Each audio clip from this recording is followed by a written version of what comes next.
ചാരക്കേസിൽ അന്ന് എന്തെല്ലാം പറഞ്ഞു കെ കരുണാകരനെതിരായിട്ട്, സോളാർ കേസിൽ ഉമ്മൻചാണ്ടിക്കെതിരായിട്ട് എന്തൊക്കെ പറഞ്ഞു. നിങ്ങൾക്കെതിരെ ആ 2 നേതാക്കന്മാരെ ലക്ഷ്യം പറഞ്ഞിട്ടുണ്ടോ? ഇന്നെന്തൊക്കെയാണ് പറഞ്ഞത്? പത്രക്കാർ കലാപമുണ്ടാക്കുന്നവരാണ്, കേരളത്തിൻ്റെ അന്തസ്സ് ഇടിച്ചു താഴ്ത്തിയവരാണ്. ഏതാണ്ട് 1 മണിക്കൂർ മുഴുവൻ പത്രങ്ങളെ അധിക്ഷേപിക്കലായിരുന്നു. പിന്നെ കണക്കുണ്ടാക്കിയത് അതൊക്കെ ഈ രംഗത്തുള്ള പ്രൊഫഷണലുകളാണ് കണക്കുണ്ടാക്കുന്നത്. അപ്പോൾ ഞാൻ ചോദിക്കരുത്, വായിച്ചു നോക്കേണ്ട ഉത്തരവാദിത്തം ഗവൺമെൻറ്റില്ലേ? കേന്ദ്രത്തിലേക്ക് അയക്കുന്നത് സംസ്ഥാന സർക്കാരിൻ്റെ റിപ്പോർട്ടാണ്.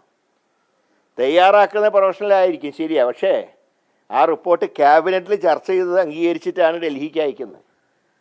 അല്ലാണ്ട് ആരെങ്കിലും റിപ്പോർട്ട് കൊണ്ട് കൊടുത്താൽ ശവസംസ്കാരത്തിന് 75,000 രൂപ എന്ന് എഴുതി കൊടുത്താൽ അതിൻ്റെ അടിയിൽ ഒപ്പിട്ട് കൊടുക്കലല്ല. അത് ചൂണ്ടിക്കാണിക്കുമ്പോൾ മറ്റുള്ളവരെ മെക്കെട്ട് ചാടിയിട്ട് കാര്യമില്ല. ഏതായാലും മുഖ്യമന്ത്രി നേരെ ആവില്ല എന്ന് തെളിയിച്ചു കഴിഞ്ഞു. ഇനി അദ്ദേഹം അധികാരത്തിലിരിക്കുന്ന ഓരോ നിമിഷവും CPM-ൻ്റെ സർവനാശത്തിലേക്കാണ് കാര്യങ്ങൾ പോവുക. പക്ഷേ ഒരു കാര്യം അറിയാനുള്ള CPI-യുടെ അവസ്ഥയാണ്. ഒന്നുകിൽ കാര്യങ്ങൾ മുഖത്ത് നോക്കി പറഞ്ഞ് ഇറങ്ങിപ്പോരാൻ നോക്കുക, അല്ലെങ്കിൽ പിണറായി നൽകുന്ന ഉച്ഛിഷ്ടം പുജിച്ചുകൊണ്ട് അവിടെ തന്നെ ഇരിക്കുക. ഏതായാലും ഞങ്ങൾ ഇനി കോംപ്രമൈസിന് തയ്യാറല്ല. ഇന്ന് പ്രതിപക്ഷ നേതാവ് എന്നെ പ്രഖ്യാപിച്ചു കഴിഞ്ഞിട്ടുണ്ട്. ഇനി അതിശക്തമായിട്ടുള്ള സമരങ്ങൾ കേരളം സാക്ഷ്യം വഹിക്കാൻ പോവാം. മാധ്യമങ്ങൾക്കെതിരെ നിയമ നടപടി കൈക്കൊള്ളുമെന്നാണ് മുഖ്യമന്ത്രി പറഞ്ഞത്. പക്ഷേ അതിനിടയിൽ ശശിക്ക് ക്ലീൻ ഷീറ്റ് നൽകുകയും ചെയ്യുകയും ചെയ്തിട്ട് അങ്ങ് കണ്ടായിരിക്കും. അതിന് പിന്നിലൊരു ആത്മബന്ധം അതെന്താണെന്ന് അങ്ങക്ക് തോന്നുന്നത്? ആത്മബന്ധം എന്ന് പറഞ്ഞാൽ പിണറായിൻ്റെ മനസ്സിലുള്ളതാണ് ശശി നടപ്പാക്കുന്നത്. അല്ലാതെ ശശിയുടെ എല്ലാ ആക്ടിവിറ്റീസും അദ്ദേഹം നടത്തിയ ചില കാര്യങ്ങളൊഴികെ ബാക്കി എല്ലാത്തിലും പിണറായിൻ്റെ സപ്പോർട്ടുണ്ട്. ചില കാര്യങ്ങളെന്ന് പറഞ്ഞാൽ നമുക്ക് പറയാൻ പറ്റാത്ത ചില അദ്ദേഹത്തിനെതിരായിട്ട് ചില ആരോപണങ്ങൾ ഉണ്ടായിരുന്നു. അതിൽ ഒരിക്കലും ഞങ്ങൾ മുഖ്യമന്ത്രിയുടെ പങ്ക് പറയുന്നില്ല. ബാക്കി എല്ലാ വിഷയങ്ങളിലും, ഭരണപരവും പാർട്ടിപരവുമായിട്ട് എല്ലാ വിഷയങ്ങളിലും പിണറായി വിജയൻ്റെ മനസ്സനുസരിച്ച് പ്രവർത്തിക്കുന്ന ആളാണ് പി ശശി. അതുകൊണ്ട് ശശിയെ തള്ളി പറഞ്ഞാലും അജിത് കുമാറിനെ തള്ളി പറഞ്ഞാലും പിണറായിക്ക് ആ കസേരയിൽ ഇരിക്കാൻ കഴിയാത്ത സ്ഥിതിവിശേഷം ഉണ്ടാകും.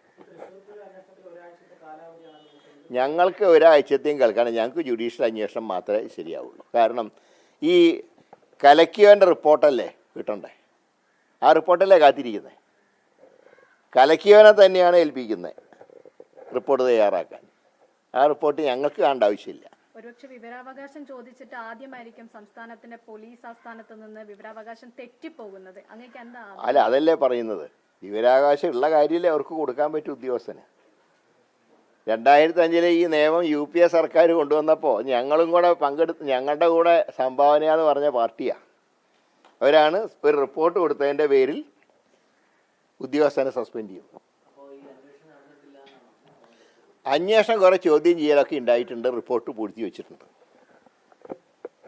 ഇത് ഇനിയൊന്ന് പുറത്തെടുക്കേണ്ടി വരും. കാരണം CPI-കാരനൊന്ന് സന്തോഷിപ്പിക്കാൻ വേണ്ടി, അല്ലെങ്കിൽ പിന്നെ അവർ വല്ലാണ്ട് മോശമാവുമല്ലോ. അവർ ഇന്ന് സുനിൽകുമാറും പറഞ്ഞിട്ടുണ്ട് 24-ാം തീയതി റിപ്പോർട്ട് വരട്ടെ.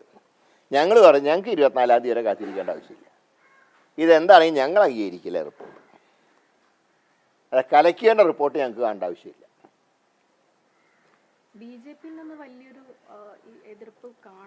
അല്ല, BJPയുടെ ഭാഗത്ത് എങ്ങനെ എതിർപ്പുണ്ടാവും? രണ്ടും ഒരേ വശത്തിൻ്റെ ഒരേ നാണയത്തിൻ്റെ 2 വശങ്ങളല്ലേ. ഇപ്പം രണ്ടുപേരും നല്ല സഖ്യത്തിലാണ്.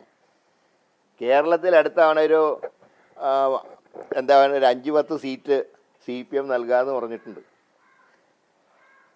അത് തിരിച്ചും സഹായിക്കും. അവർക്ക് കോൺഗ്രസ് തീർന്നു കിട്ടിയാൽ മതിയല്ലോ. ഇന്ത്യയിലെ കമ്മ്യൂണിസ്റ്റ് പ്രസ്ഥാനം കോൺഗ്രസിൻ്റെ കൂടെ നിൽക്കുമ്പോൾ, ഇന്ത്യ മുന്നണിയോടൊപ്പം നിൽക്കുമ്പോഴാണ് കേരളത്തിൽ ഈ കളി കളിക്കുന്നത്. അപ്പോൾ മുഖ്യമന്ത്രി ഞങ്ങളുടെ കൂടെയില്ല, ഇന്ത്യ സഖ്യത്തിൻ്റെ കൂടെയില്ല. പക്ഷേ മരണപ്പെട്ടു പോയ യെച്ചൂരിയൊക്കെ ഞങ്ങളുടെ കൂടെ ഉണ്ടായിരുന്നു. അതാണ് CPM-ലെ അവസ്ഥ എന്ന് പറയുന്നത്.